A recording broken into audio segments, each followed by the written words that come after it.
Pre-recording? Okay, great. This is take 3. We're gonna see if this one will work. So welcome to our week 2 art lesson. So we're gonna talk about and focus on drawing a still life. So if you're in my class and you've looked at your Canvas page, you see that there is a presentation that goes through the definition and has some examples of still lifes, but I'm gonna go through that anyway. So it might be a little repetitive, my apologies, but anyway, let's move forward. So what is a still life? A still life is a work of art. Generally, it's a drawing or painting, and it's usually of a group of objects. Those objects don't move, hence why it's called still.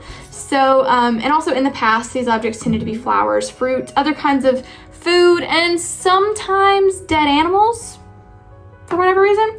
So that's where we get the life aspect of still life. So an example would be this apple. If you were to draw this apple arranged with another thing, that would be a still life because the apple is still, it does not move, but it is also alive. Okay, that's where the term comes from. Next is the history of a still life. So still lifes kind of go all the way back to basically as far as we know people have been making art, they've been painting still lifes or drawing still lifes. So if you go all the way back to ancient Egypt, Egyptians would paint stacks of items that could be presented to their gods. So things that they were planning on sacrificing, they would kind of like stack them up in these compositions and draw them, paint them, sometimes sculpt them out of the walls in a relief sculpture, etc., etc. If you move a little bit forward in history, we have Greeks and Romans. So the Greeks and Romans would paint everyday objects from important times in their history. So they would take things that had happened in the past, take objects that represented that, arrange them, make imagery of them. And then if you jump way forward, going up to the 16th and 17th century, so around the 1600s is when the concept of still life painting really began to take off. This was when painters began arranging objects in their paintings. And generally their paintings were depicting religious scenes, so they would arrange objects within a painting of a religious scene. So on the slideshow presentation, you can look at the image of Caravaggio's Christ at Emmaus. There are people in that image, in that painting. However, there are objects or food objects that are arranged on the table that the artist would have actually arranged himself. So that's that. Then you move even forward, we're gonna go towards the Netherlands.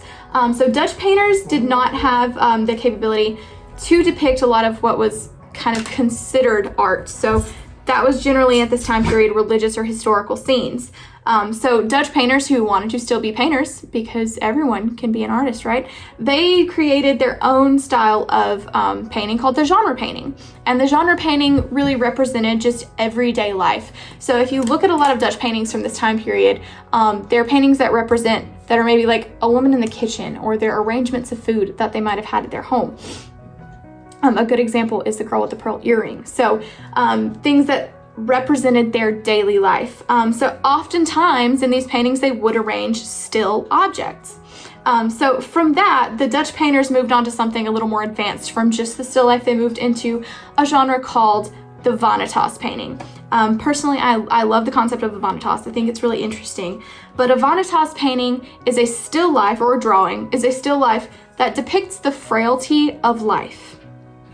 So Dutch artists in the 17th century wanted to create something that represented the passing of time and the frailty of life.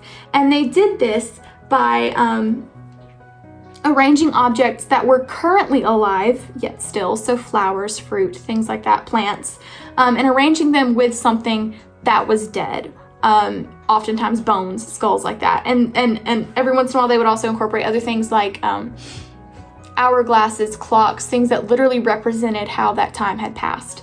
So the Vanitas paintings, I think, are a really interesting type of painting, something that I like to study a lot and incorporate into my own art.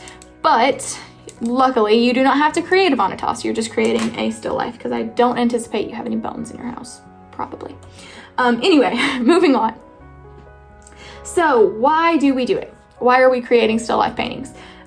Painting from direct observation is just different than painting from an image. So with the still life that you're going to be doing, you're going to arrange things that you have, and you're going to draw from actually looking at them as opposed to taking a picture of those objects. Drawing what you see really kind of hones in on that skill of getting realistic perspective and value. So remember, perspective is how close something is to you, and how it it comes through or how the depth comes through. So when you're looking at something that's already flat, that perspective is already an illusion. And so then you're just drawing a copy of the illusion, as opposed to when you're looking at something in real life, you're creating that illusion of perspective. And it's a good skill to have, in my opinion. So think about when we drew the shoe at the very beginning of the year, and I required you guys to actually look at your shoe and draw it from how you saw it, as opposed to taking a picture of it. Okay, next is how to draw a still life. So there's a couple like things you want to keep in mind when you're drawing a still life, and some tips and things that are going to help you. The first thing is the concept of hierarchy. So hierarchy are objects that are closer to the viewer are lower on the paper. So I'll post up here the picture of the still life that I'm doing, but let's see if I can move this and do it. Okay, nope, not really good at this. Anyway, here's the still life that we're gonna be drawing here in a minute. And that apple is closer to me, but it's at the bottom, so it would be at the bottom of the drawing. All right, anyway, that was weird. We're gonna keep going. Okay, so the objects that are closer to you appear lower on the paper. They're also larger because they are closer to you. So whatever object is closest, just like when we studied 1-point perspective, things that are coming towards you appear larger. Things that are going farther away get smaller, hence the concept of the vanishing point. Draw the objects closer to you first. Okay, next is overlap. So if you have two objects, we'll use this apple and this pear. Two objects, the apple is in front of the pear. Which should I draw first? The apple. Why should I draw the apple first? Because it's in the front.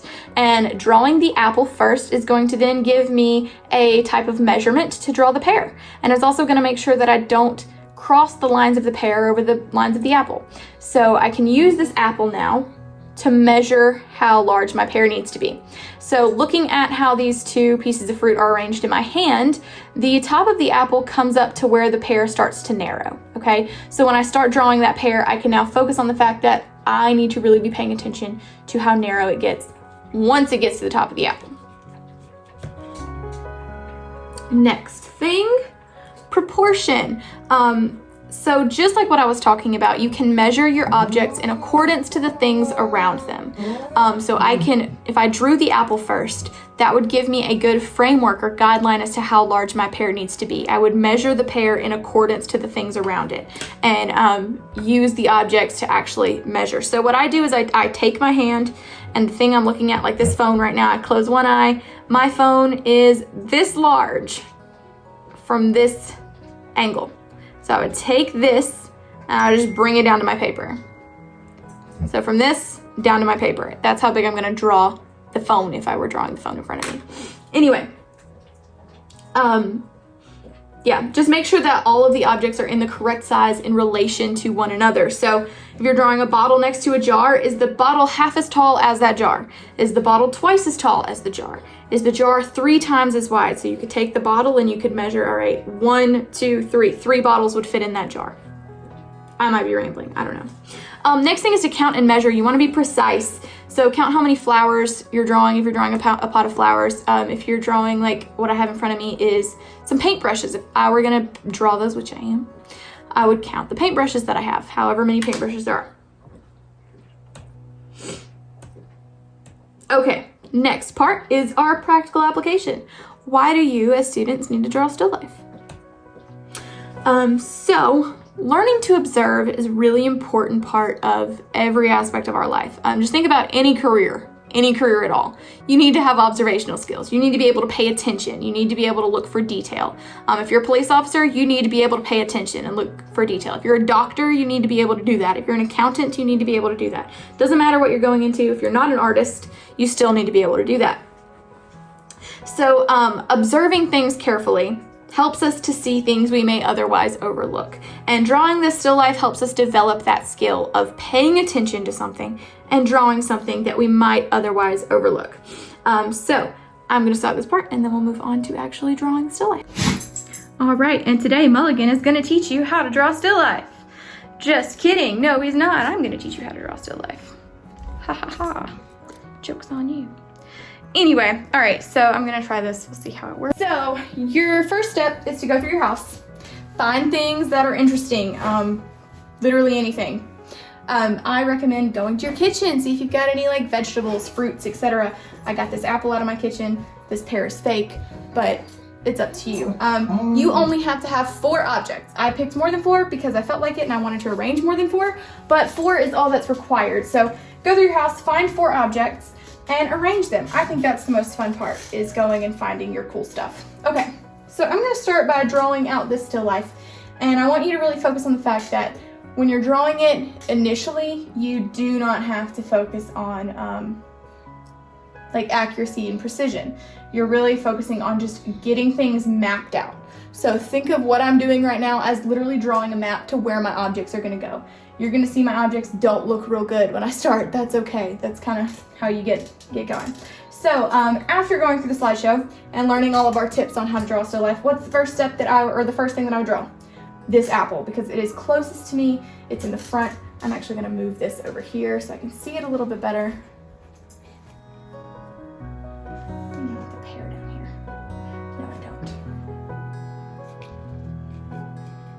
Fallen pear. Ooh, I like that better. Okay, anyway, so I'm gonna start with the apple. So I turned my paper landscape. I could draw it portrait because it's kind of long, but we'll go landscape. It's up to you, and it depends on the length of your still life as opposed to the height of your still life. So mine's roughly the same, but I prefer to draw a landscape. So I'm gonna start with this apple. I'm gonna put my apple towards the center of the paper, down towards the bottom, because again, it is closest to me, so it goes on the bottom of the paper. But, what do you have? But I'm just kind of getting, hey, stop, Mulligan. Go get it. Okay, anyway, I'm just kind of getting the impression of it. So I'm literally just gonna draw this like wonky looking oval. That's kind of the shape that my apple is. It's a wonky looking oval. And then it's got this little space right here. I don't know if you can see what I'm drawing because I'm drawing really lightly. And then here's the stem. So looking at the apple, the stem goes past the edge of the apple. So, and I'm gonna draw darker than I would normally draw just so I can make sure it shows up on camera. Y'all know me and you know that I normally draw like way too light. All right, so that's not a great apple, right? But I know where my apple goes now. Okay, the next thing that I'm gonna draw is this book that goes behind it, and the book goes upwards at an angle. It's not straight, it's a little tilted. So I'm gonna draw this line going, kind of cutting through the apple at an angle. Like that, okay? And then the back of the book goes, it doesn't go quite that far. Back of the book goes straight forward. So see, I'm taking my pencil and measuring those angles, moving them towards my paper.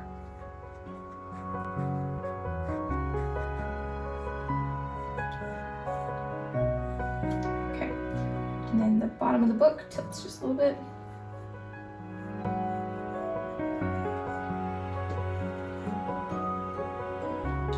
All right, so there's the first step. Now, my pear goes over the book, right? So I should draw the pear next, and I need to draw it over the book because it overlaps the book. Pear goes up this way.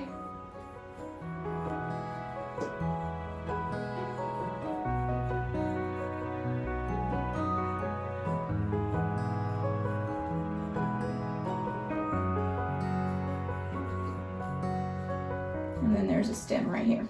Okay, so now I kind of have where my pear goes, but as I'm looking at it, it should be a little roundier than that. So I'm gonna kind of round that out a little bit more and curve that out a little bit more. It gets pointier down towards the bottom. All right, so now I've got my pear and my apple. Now behind the apple, I have this little plant. It comes to about here. It's just a curved line and then goes straight up. And then it's smiley face almost all the way to the pear, but not quite all the way. Ovals backwards, and I know the plant goes in front of that. I'm drawing it anyway. That's why I draw light, so that I can erase it. Oh, you know what? It actually does go behind the pear, so we need to make it go further this way, behind that pear. And then bam. So this looks real wonky because I have this part right here. So as I go through and do the details in it, I would erase that. Right now, again, I'm drawing a map. I'm figuring out where my things go. I did not put this in the right spot on my paper. I don't like that, but I'm not going to change it right now because that's a lot of work. Anyway, so Mulligan, come here. Hold, please. Okay, continuing our still life mapping out of things. All right, so now that I'm looking at this pear, I can tell that it needs to angle up even more and get roundier right up here. So I'm literally just drawing on top of my mistakes, not erasing anything yet. Then I have the little vase. The vase goes almost touching the plant, but not quite. Goes upwards, fans out a little bit. Let me get another smiley face here. Oh, that needs to be bigger. So it needs to come up higher.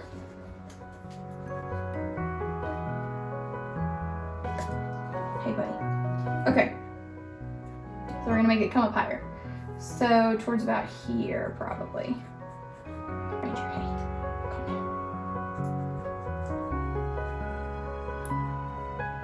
And then fans up. And now we get our little smiley face.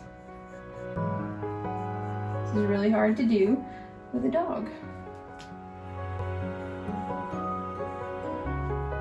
And then it fans out and goes behind the pear. So just like that. And the way that I'm looking at it, it barely goes behind the pear. And then our circle closes back here, right? Okay, then we have a paintbrush. And looks like I didn't arrange things well because my paintbrush is not gonna fit in the picture. So guess what I'm gonna do? I'm gonna use the paintbrush. So now looking at it, I can tell that this book should go further. Now, because you're making your own still life, you can do what I did and get rid of your paintbrush. But if you weren't making your own still life, I would have to erase, start over, move everything downwards so that I could fit my paintbrush, or my paintbrush would go off of my page. I don't like the way that that would look compositionally, so I'm not gonna do it. That's why I didn't want my paintbrush coming off the page. So anyway, now I'm looking at it, I can tell that the book, measuring that angle with my pencil, is back here, so it goes angled behind everything, but not super angled, because I can still see some of it going back there.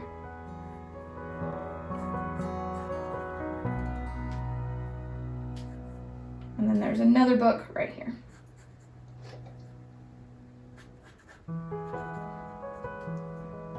And that book goes this way. Okay, so this is a very, very, very, very, very rough sketch, right? This doesn't look great at all. This is not how your finished drawing should look.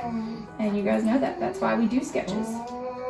Oh my gosh, Ranger, chill out, buddy. Okay. Oh, and I forgot to actually put the plant in there. So now I gotta put the plant in here. So remember what I said about counting. I've got 1, 2, 3, 4, hold on. 1, 2, 3, 4, 5, 6 leaves that I can see.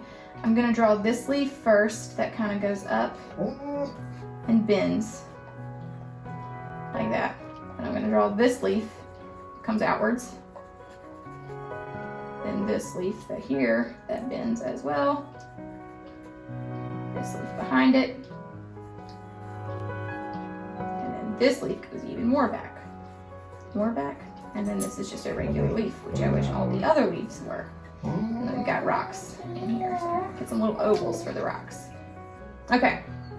That is your really rough sketch. Okay. So I'll move on to the next step.